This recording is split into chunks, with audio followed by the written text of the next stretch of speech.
Hello and welcome back dear students. A very very good morning to all of you. स्वागत है आप सबका अपने इस यूट्यूब चैनल पे जिसका नाम है बिजनेस स्टडीज़ क्लासेस। और मैं, जैसा कि आप जानते होंगे, सीए रौनक अग्रवाल, और हम पढ़ते हैं इस चैनल में बिजनेस स्टडीज़। तो आइए शुरू करते हैं बिजनेस स्टडीज़। आज अपन पढ़ेंगे chapter 10 business studies 12th commerce वाले बच्चों के लिए सीबीएसई। चैप्टर 10 फाइनेंशियल मार्केट अपन पढ़ रहे थे, पार्ट 3 अपन पढ़े थे, पार्ट 3 तक। सो टुडे इज़ पार्ट 4 में अपन आज पढ़ने के वाले हैं बहुत ही ज़्यादा interesting topic and at the same time the most important topic, जिसमें कि आपका एग्ज़ाम में भी क्वेश्चन कवर होता है, मल्टीपल चॉइस में भी कवर होता है, और 3 to 4 मार्क्स में भी कई बार ये क्वेश्चन कवर किया जाता है। And being a commerce student मैं ये समझता हूँ कि ये तो टॉपिक तो आपको आना ही चाहिए। ये ऐसा टॉपिक है जो कि आपको आना ही चाहिए, और इसको अपन पढ़ेंगे बहुत ही मज़ेदार तरीके से, पूरा एकदम ग्राफिकल तरीके से, एकदम सॉलिड तरीके से पढ़ेंगे। तो बने रहेंगे मेरे साथ, आपको इससे बहुत ज़्यादा फ़ायदा होगा। अगर आप ये वीडियो मिस कर देते हैं तो मैं ये डैम श्योर हूँ कि आपको इतने अच्छे तरीके से, इतना लाइव एग्जांपल के साथ शायद ही कहीं पढ़ने के लिए मिलेगा। तो आप देखते रहेंगे ये चैनल और अपने अभी मूव करेंगे। तो पार्ट 4 है आज, और पार्ट 4 में पढ़ेंगे method of flotation of security is in primary market. तो लास्ट क्लास में अपन पढ़े ही थे कि फाइनेंशियल मार्केट कितने टाइप के, दो, कैपिटल मार्केट और मनी मार्केट। पार्ट 3 में अपन डिस्कस की थी कैपिटल मार्केट का फीचर्स क्या होता है, ठीक है, कैपिटल मार्केट कैसा होना चाहिए, और कैपिटल मार्केट कितने टाइप के होते हैं, दो टाइप के, प्राइमरी मार्केट और सेकेंडरी मार्केट। तो प्राइमरी मार्केट में क्या होता है, पहली बार जब इशू होता है सिक्योरिटीज़ तो वो प्राइमरी मार्केट में आता है। ये चीज़ क्लियर हो गया था पिछले पिछले क्लास में। और वही सिक्योरिटी जब दूसरे बार में, मतलब ऑलरेडी सेकेंड हैंड, मतलब जैसे मान लीजिए, जैसे मैं एग्जांपल दिया था कि आपको वेजिटेबल मार्केट का, अगर आपने वेजिटेबल मार्केट से जा कर के डायरेक्ट फ्रूट खरीदा या वेजिटेबल खरीदा तो वो आएगा प्राइमरी मार्केट में। आप घर आए, रास्ते में आपके फ्रेंड ने, किसी ने आपसे वेजिटेबल मांग लिया, बोला कि मैं जा नहीं पाऊँगा मार्केट, मुझे दे दे, और जो जितना पैसा तुमने दिया है वहाँ मार्केट में मैं उतना दे दूंगा या उससे ज़्यादा भी दे दूंगा। तो आपने अपने फ्रेंड को वही वेजिटेबल दे दिया, तो वो आ जाएगा सेकेंडरी मार्केट में। शेयर या स्टॉक मार्केट में भी वही चीज़ होता है, और उस वो आता है सेकेंडरी मार्केट में। लेकिन आज का अपना टॉपिक है प्राइमरी मार्केट, और यहाँ पे छोटे अक्षरों में ये लिखा हुआ है, स्मॉल वर्ड्स में देखेंगे आप, दिख भी रहा होगा आपको, new securities issued. Primary market में क्या होता है, न्यू सिक्योरिटी को इशू किया जाता है, और ये किसका पार्ट है, कैपिटल मार्केट का, ठीक है। तो इतना तो आप, लास्ट क्लास का मैं रिवाइज करवा रहा था आपको, ये तो आप पहले से जानते हैं। तो method of flotation of securities in primary market का मतलब क्या है, इसका मतलब ये है कि प्राइमरी मार्केट में किस टाइप से हम सिक्योरिटी इशू करते हैं। फ्लोटेशन ऑफ सिक्योरिटी का मतलब होता है सिक्योरिटी को किस टाइप से इशू किया जाता है, क्या वे होता है, क्या तरीका होता है, किन रास्तों से गुजरना पड़ता है सिक्योरिटी को, जब जाके वो नॉर्मल शेयर होल्डर्स को मिलता है, ठीक है। तो इसके 5 तरीके हैं। पहला है पब्लिक इशू थ्रू प्रोस्पेक्टस, दूसरा है ऑफर फॉर सेल, तीसरा है private placement, fourth number is right issue, जिसके बारे में 11th क्लास में आप पढ़े थे, लेकिन मुझे पूरा भरोसा है कि आप भूल गए हैं। और fifth one E I P O है, जो कि मैं लाइन बाय लाइन सारा चीज़ अपने डिटेल में पढ़ेंगे विथ लाइव एग्जांपल जो मार्केट में चलता है, उस एग्जांपल के साथ अपन पढ़ेंगे। और मैं ये गारंटी दे सकता हूँ कि ये एग्जांपल जो है 100% करेक्ट है। और आप इस एग्जांपल के ऊपर और रिसर्च करना चाहते हैं और भी कर सकते हैं, गूगल में देखना चाहते हैं देख सकते हैं, किसी एक्सपर्ट से भी पूछ सकते हैं, जिससे आपको ये चीज़ और क्लियर हो सकता है कि ये जो एग्जांपल दिया जा रहा है पूरा 100% करेक्ट है। सो पहला है public issue through prospectus. Public issue through prospectus, देखिए एकदम सिंपल है। ये कौन सा कंपनी है, आप बोलेंगे सर नाम तो लिखा हुआ है रिलायंस इंडस्ट्रीज लिमिटेड, ठीक है। ये जब, देखो नाम में ही सारा आंसर छुपा हुआ है, public issue through prospectus. Reliance company क्या करेगा, एक प्रोस्पेक्टस बनाएगा। प्रोस्पेक्टस क्या होता है, एक एडवर्टीजमेंट होता है, ठीक है, एक पूरा बुक टाइप का होगा, ठीक है ना। तो ये प्रोस्पेक्टस है, प्रोस्पेक्टस रहेगा, इसमें क्या लिखा रहेगा, शेयर प्राइस, कंपनी का फाइनेंशियल स्टेटमेंट, वो क्या होता है, balance sheet, P&L, cash flow, ठीक है। कंपनी का फाउंडेशन के बारे में लिखा रहेगा, कंपनी कब स्टार्ट हुआ था, कंपनी कब कब कितना डिविडेंड दिया, कंपनी कैसा किया, कंपनी किस ईयर में कितना ग्रोथ हुआ कंपनी का, मतलब टोटल जानकारी कंपनी का एक एडवर्टीजमेंट होता है, तो उसको बोलते हैं अपन प्रोस्पेक्टस। ठीक है, तो प्रोस्पेक्टस क्या होता है, एक एडवर्टीजमेंट होता है और उसके थ्रू कंपनी शेयर इशू करता है। समझ में आया? तो कंपनी क्या करेगा, कंपनी करता है कि कंपनी रिलायंस कंपनी है, अब इसको शेयर बेचना है, तो ये क्या करेगा, एक प्रोस्पेक्टस बनाएगा। ठीक है, प्रोस्पेक्टस पूरा किताब जैसा होता है, पूरा एक आपका बुक बन जाएगा। ठीक है, एक मैगजीन टाइप का होता है और कंपनी प्रोस्पेक्टस इशू करता है। ठीक है, अब वो उस प्रोस्पेक्टस में सारा डिटेल जानकारी दे दिया, अब उसके लास्ट में ये लिखा रहता है कि आपको अगर शेयर सब्सक्राइब करना है, शेयर खरीदना है कंपनी का, तो आप खरीद सकते हैं, है ना। तो उसमें प्रोस्पेक्टस में फाइनेंशियल स्टेटमेंट होते हैं, शेयर के प्राइस होते हैं और कंपनी का पास्ट परफॉर्मेंस होता है, कंपनी कंपनी का बैकग्राउंड क्या है, कंपनी क्या प्रोडक्ट मैन्युफैक्चर करता है, कंपनी फ्यूचर में कहाँ जाना चाहता है, मतलब क्या नए नए प्रोडक्ट लाना चाहता है। तो इससे पहले कंपनी क्या करता है, पहले प्रोस्पेक्टस में सब कुछ लिख दिया, तो ये प्रोस्पेक्टस को क्या किया जाता है, जनरल पब्लिक को शेयर किया जाता है। ठीक है, जनरल पब्लिक को शेयर किया जाता है। ये शेयर हुआ जनरल पब्लिक को, जिनको ये प्रोस्पेक्टस अच्छा लगता है, जिनको ये लगता है पढ़ के कि कंपनी में ग्रोथ हो सकता है, उनका जो मनी इन्वेस्ट करेंगे, जो पैसा वो इन्वेस्ट करेंगे उसको वो ग्रोथ मिल सकता है, डिविडेंड अच्छा मिल सकता है, शेयर के प्राइस बढ़ सकते हैं, तो फिर वो लोग कंपनी में आ करके इन्वेस्ट करते हैं। मतलब इनको अगर अच्छा लगता है, ये सारे जो नॉर्मल पर्सन हैं, ABCDEF जो भी मान लीजिए इनका नाम, इनको अगर हैप्पी लगता है प्रोस्पेक्टस पढ़ के, तो ये क्या करते हैं, कंपनी में जाके शेयर परचेज करते हैं। समझ में आया? तो यही है process public issue through prospectus का। तो सो this was the process regarding public issue through prospectus. और कई बार क्या होता है, जैसे मान लीजिए कि ये जो नॉर्मल पर्सन है, ये तो अभी तक शेयर परचेज नहीं किए ना, तो इनको शेयर होल्डर बोलना गलत होगा। तो ये नॉर्मल पर्सन जब शेयर परचेज कर लेंगे तब ये शेयर होल्डर बनते हैं, तो इनका कुछ फॉर्मेलिटी वगैरह का काम रहता है, तो कई बार ब्रोकर्स भी कर देते हैं कंपनी का काम।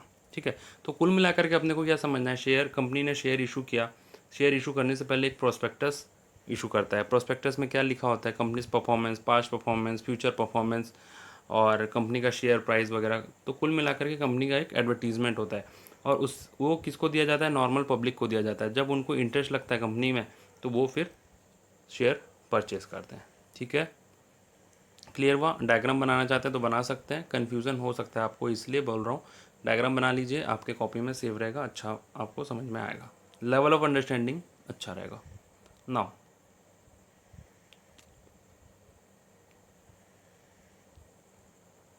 अब अपन पढ़ेंगे second, offer for sale. Offer for sale, offer for sale मतलब आपके लिए नया है, तो ध्यान से देखिए।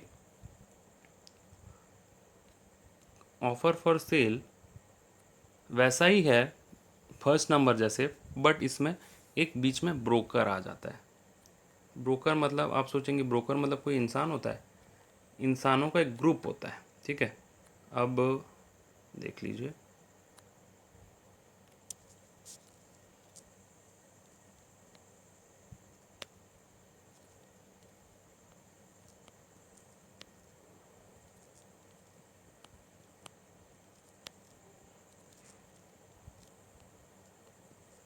तो जैसे मान लीजिए कंपनी यहाँ पे भी शेयर इशू ही कर रहा है, यहाँ पे भी कंपनी शेयर ही इशू कर रहा है। ठीक है,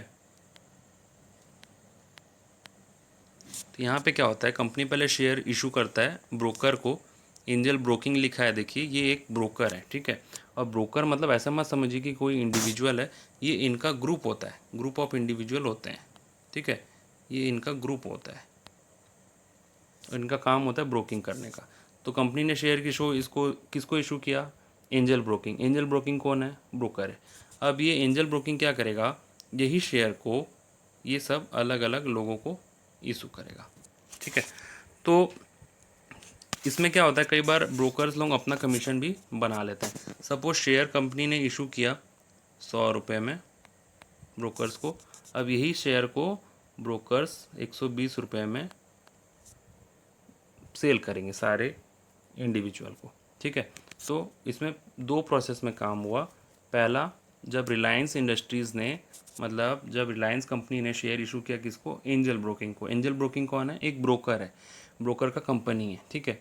अब ब्रोकर लोगों का काम क्या होता है, वही शेयर को जनरल पब्लिक को इशू करना थोड़े ज़्यादा दाम में।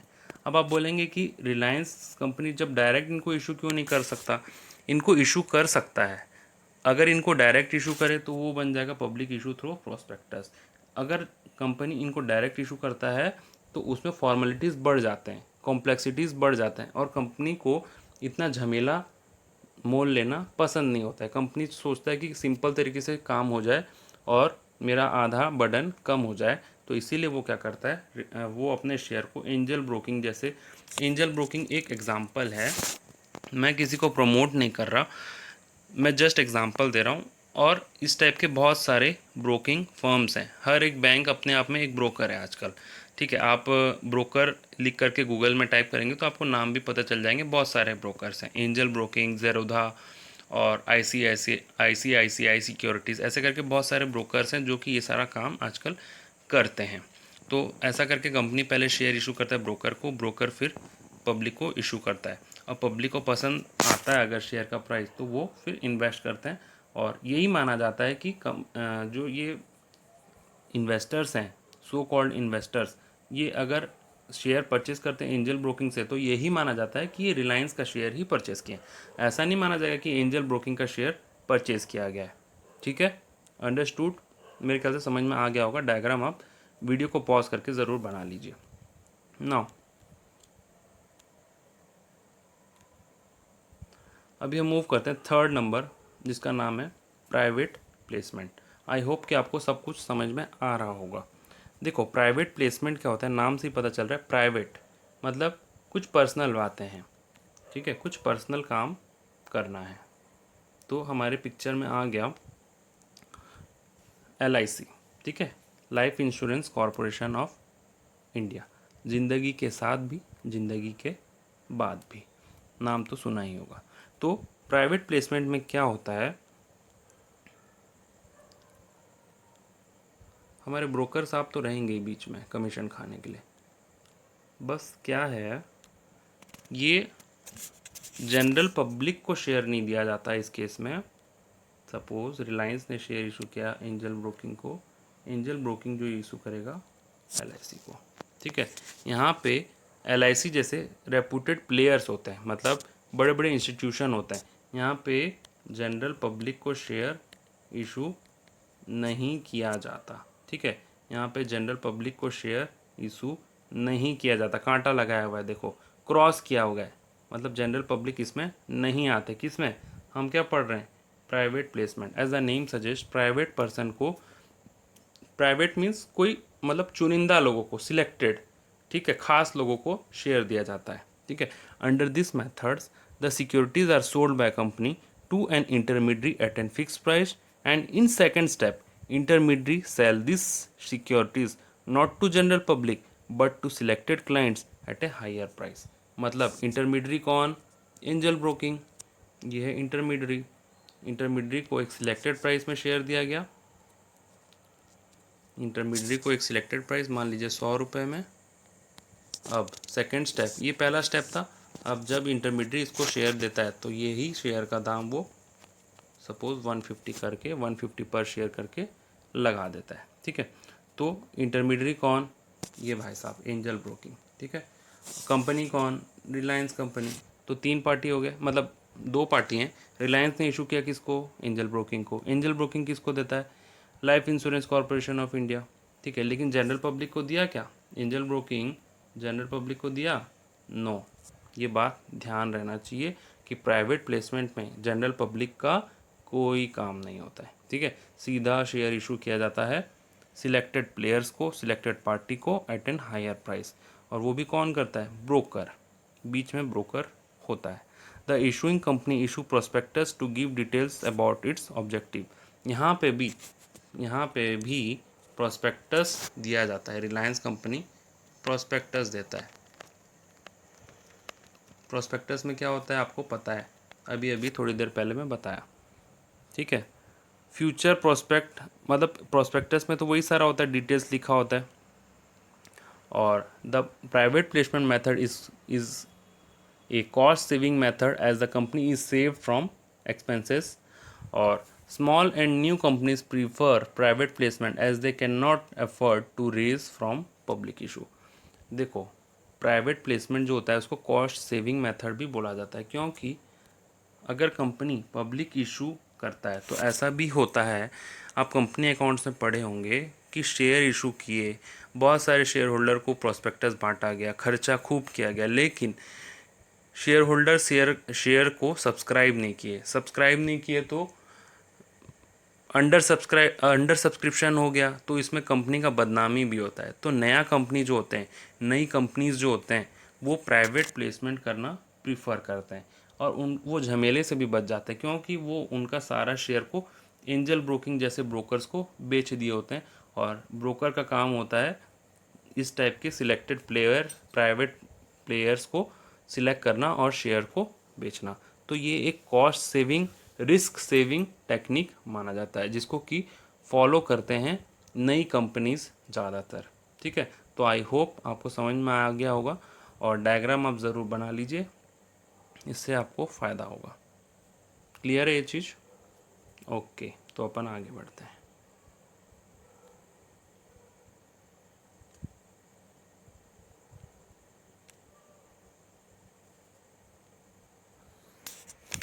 Now, fourth one is right issue. Fourth one is right issue.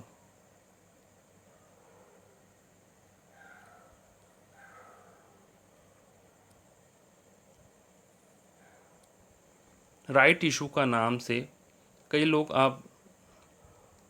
आपके दिमाग में कुछ याद आ भी रहा होगा, तो आप वीडियो को पॉज करके याद कर सकते हैं, और जिनको नहीं आ रहा बिल्कुल एकदम फ्रेश माइंड से यहाँ पे सुनिए। ठीक है, सपोज मान लीजिए अभी अपन पढ़ क्या रहे हैं, अभी अपन पढ़ रहे हैं राइट इशू। ठीक है, तो राइट इशू क्या होता है ये देखिए। तो राइट इशू, सपोज मान लीजिए रिलायंस इंडस्ट्रीज़ लिमिटेड में बहुत सारा चीज़ है इसमें भी, जैसे सबसे पहला नाम रिलायंस जियो, और इसके बाद रिलायंस का फ्यूल भी आता है, आप देखें पेट्रोल डीजल वगैरह भी आता है ना। रिलायंस का फुटप्रिंट्स भी है, रिलायंस फुटप्रिंट्स सब कुछ है ना। और रिलायंस का डिजिटल भी है, और रिलायंस का ट्रेंड भी है। ठीक है, तो बहुत सारी चीज़ें हैं ऑलरेडी रिलायंस के। तो मान लीजिए रिलायंस जियो जो है, एक मिनट में थोड़ा सा ड्रॉ कर देता हूँ।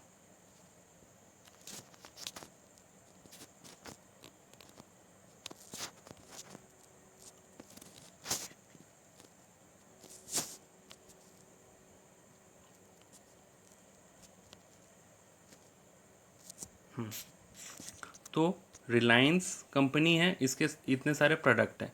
तो रिलायंस जियो का पहले से शेयर इशू किया जा चुका है, पब्लिक इशू थ्रू प्रोस्पेक्टस में। क्या बोला मैं? रिलायंस कंपनी का रिलायंस जियो का शेयर इशू किया जा चुका है, एग्जाम्पल है। हाँ, ऐसा कुछ किया गया है कि नहीं गया है वो मैं नहीं कह रहा हूँ रियल लाइफ में। तो रिलायंस जियो का शेयर आईपीओ, ये वाले पॉइंट में जो अपन पढ़े थे, पब्लिक इशू थ्रू प्रोस्पेक्टस के थ्रू किया जा चुका है, और सब्सक्राइब भी कर चुके हैं। कौन लोग? ये 4 लोग, ये जो यहाँ पे हैं, ये 4 लोग ऑलरेडी सब्सक्राइब कर चुके हैं। ठीक है, अब रिलायंस चाहता है कि ये जो रिलायंस ट्रेंड है उसका भी शेयर इशू करना चाहता है। ठीक है, रिलायंस ट्रेंड का शेयर इशू करना चाहता है फर्स्ट टाइम,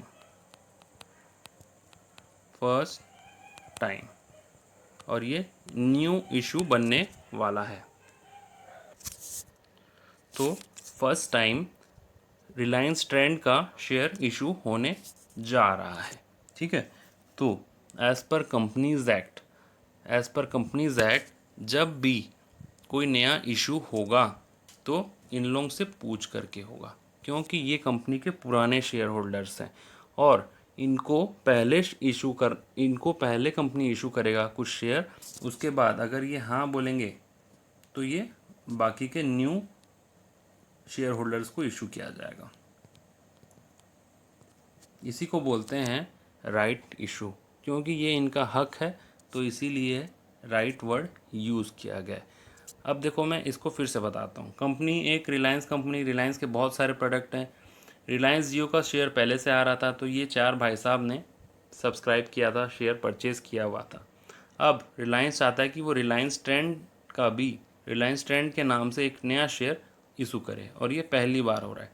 तो जब कंपनी शेयर इशू करता है नया शेयर, तो उसको एग्जिस्टिंग शेयर होल्डर्स जो होते हैं उनको पूछना पड़ता है।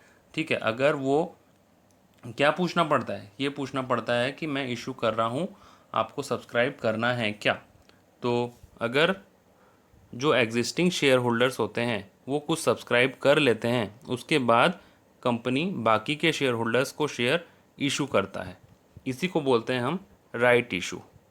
ठीक है, तो राइट इशू नाम से भी पता चलता है, क्योंकि ये इनका हक है और इसीलिए इसका नाम है राइट इशू।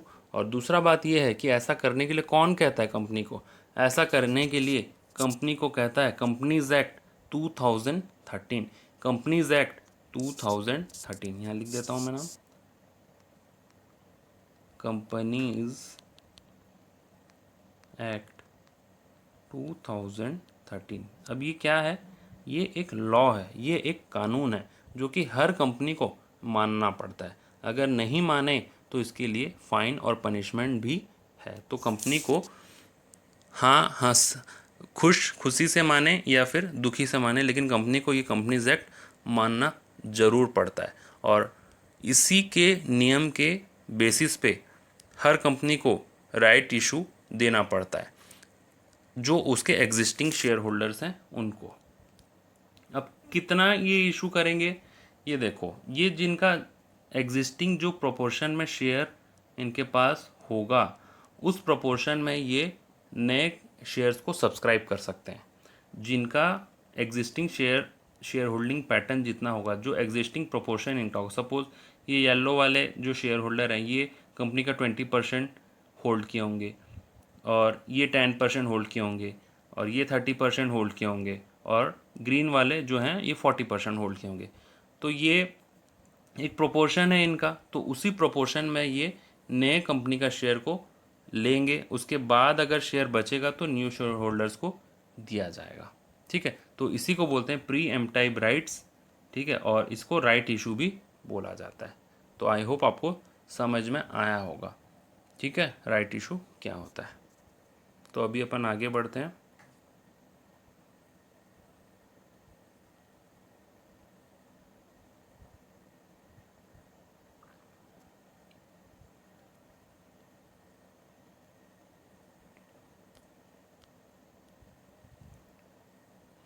नाउ एक लास्ट आपका पॉइंट है ई आई पी ओ। ठीक है, जो ये पब्लिक इशू थ्रू प्रोस्पेक्टस था इसको आईपीओ भी बोलते हैं, और फिफ्थ नंबर भी आईपीओ ही है, लेकिन यहाँ पे ई वर्ड जुड़ा हुआ है, ई यानी कि इलेक्ट्रॉनिक आईपीओ। ठीक है, just like point number 1 public issue through prospectus, उसमें शेयर इशू किया जाता है पब्लिक को, उसी तरह यहाँ पे भी इशू किया जाता है। बट यहाँ पे क्या है, एक स्टॉक एक्सचेंज आ जाता है।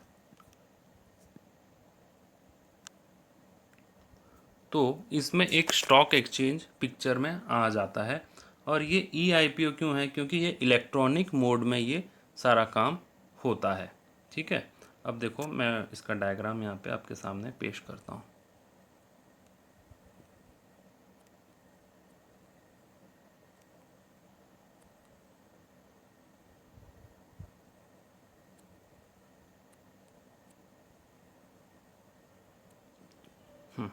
तो ये आपके स्क्रीन पे देख पा रहे हैं आप रिलायंस कंपनी, ये है बॉम्बे स्टॉक एक्सचेंज, नाम तो सुना ही होगा, BSE बोलते हैं इसको, Bombay stock exchange.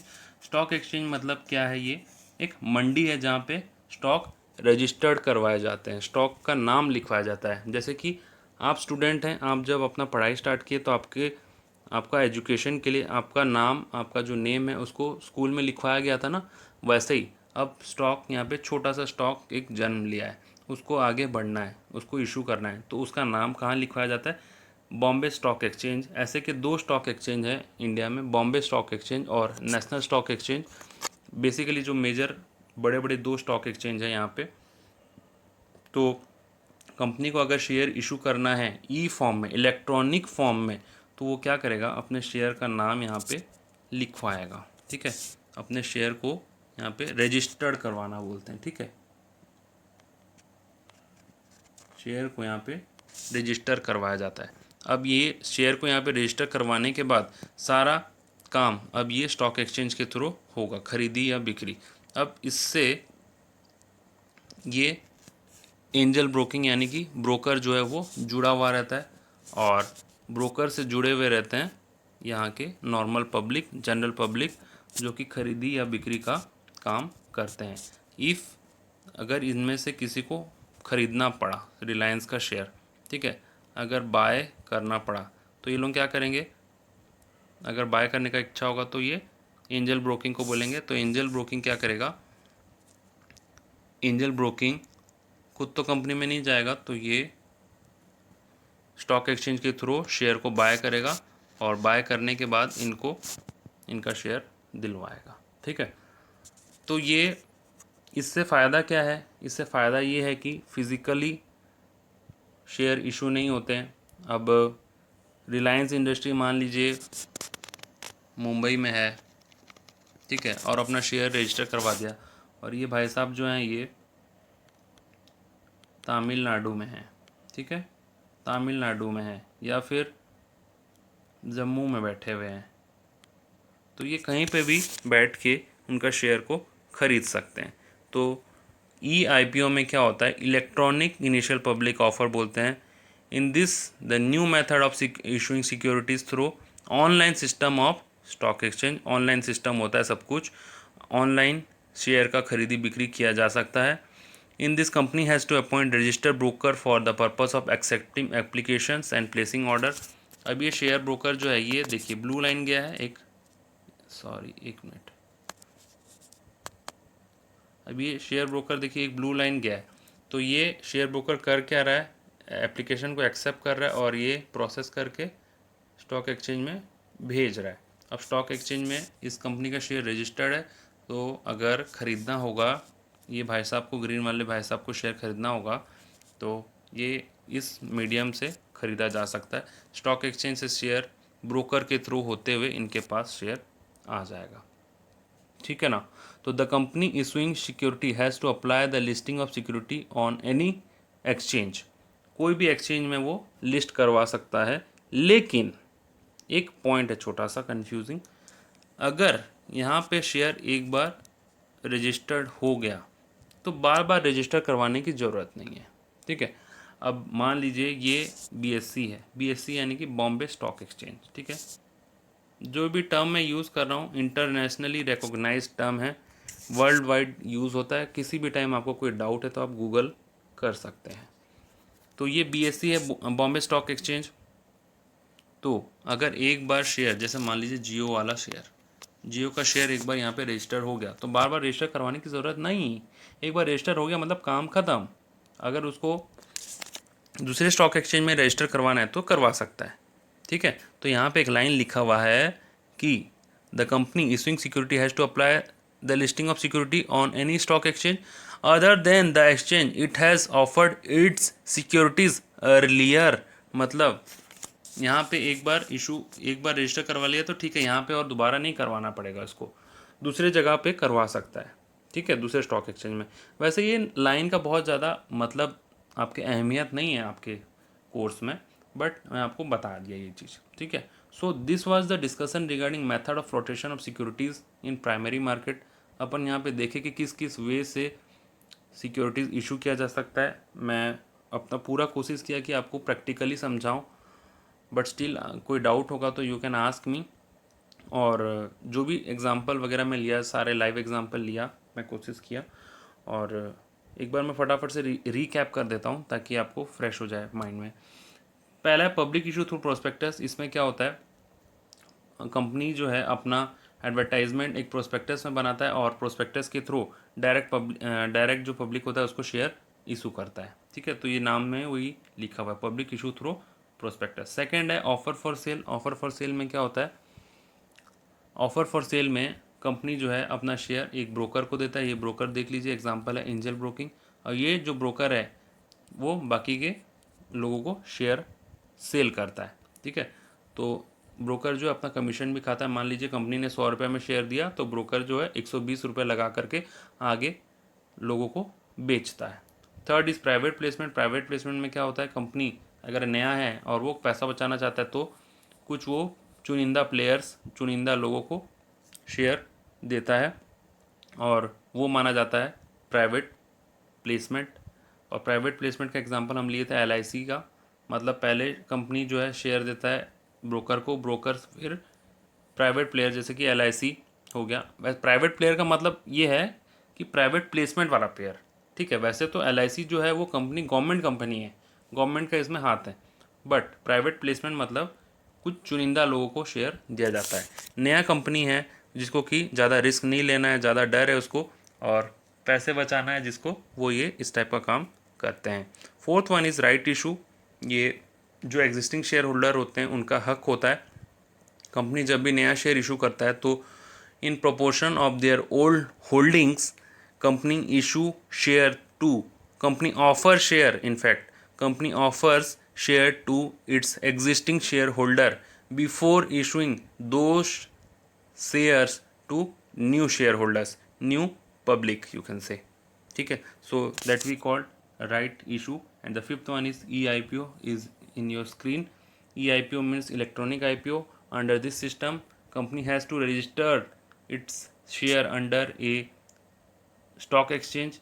The picture shown here is Bombay Stock Exchange. Here share is registered, and if a general public wants to buy share, then he or she has to contact a broker, and after contacting broker, contact the stock exchange, and the buying and selling of shares take place. Under EIPO, share can be bought and sold anywhere sitting in India.